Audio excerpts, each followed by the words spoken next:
What's up, guys? UFC 107 just finished up, and I'm pretty fucking depressed right now. Oh Lord, please send me an angel to lead me out of this place and take me far away to better. First thing Alright, so I thought I would do this tonight only because I don't want to think about this event tomorrow, seeing as 4 of the 5 fighters that I picked to win lost.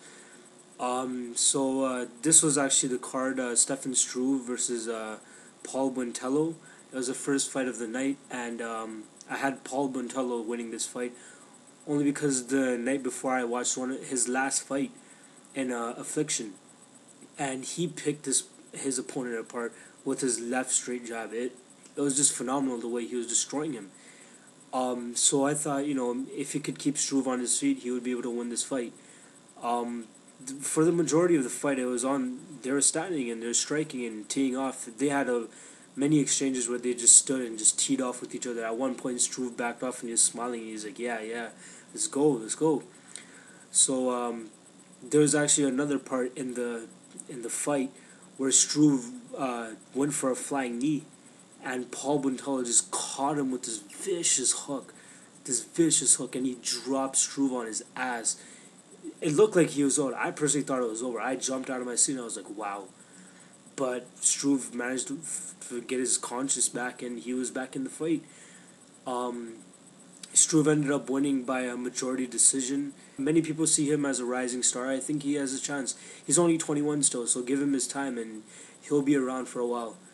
The second fight of the night was Clay Guida against Kenny Florian. I personally wanted Clay Guida to win this. I love his heart. I love his enthusiasm. I love his energy he brings into the fights. His last fight against Diego Sanchez, rightfully so, is number 13 in the entire history of the UFC. Amazing fight he had. This fight against Kenny Florian, he showed his heart once again. He opened up pretty quickly. I don't know what it is with him and blood, but it just happens right away. He got this huge cut on his in his hair, like on his skull, and it was just pouring blood.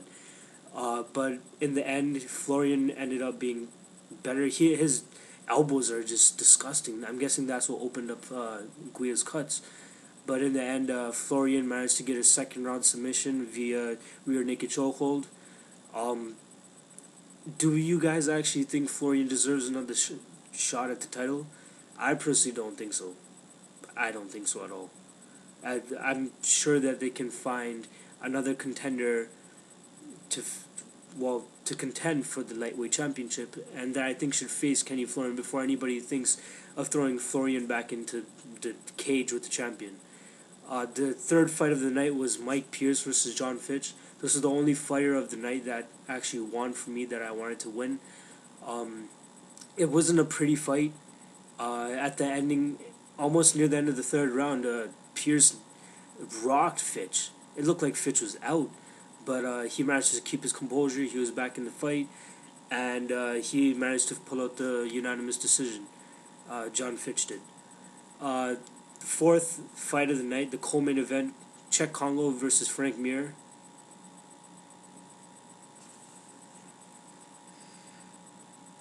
I don't know what to say. I had Czech Congo winning this.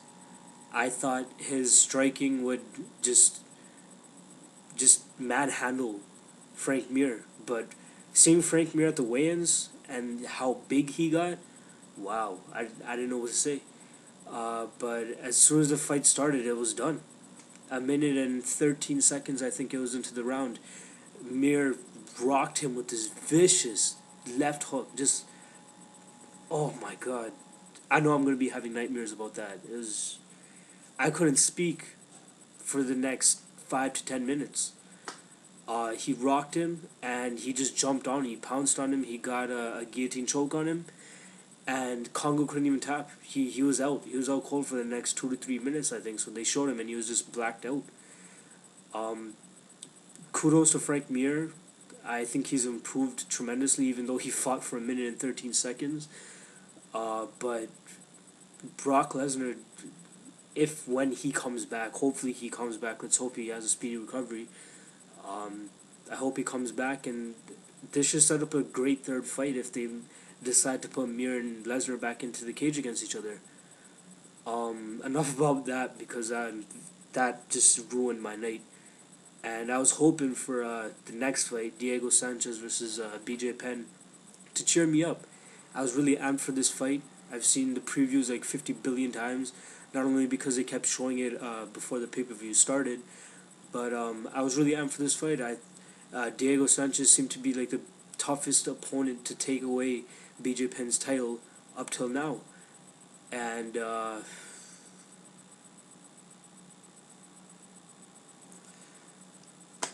don't know what to say. BJ Penn, I hate him as a person. I despise him as a person. It basically started from the whole GSP thing, and I just never liked him since then. But after this fight, he gains my utmost respect. I respect him totally as a fighter.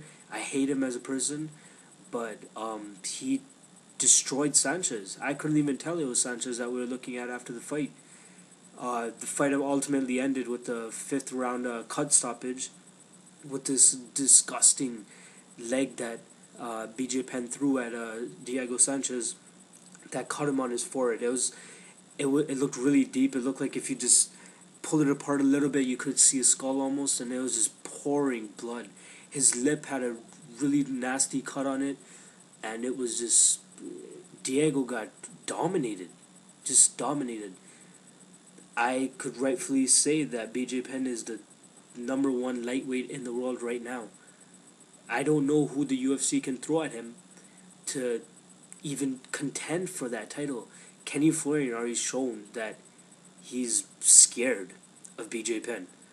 I watched the BJ Penn and Kenny Florian fight last night again, and any little movement that BJ Penn made, Ken Flo was on the other side of the net. I mean, the ring, the octagon, sorry.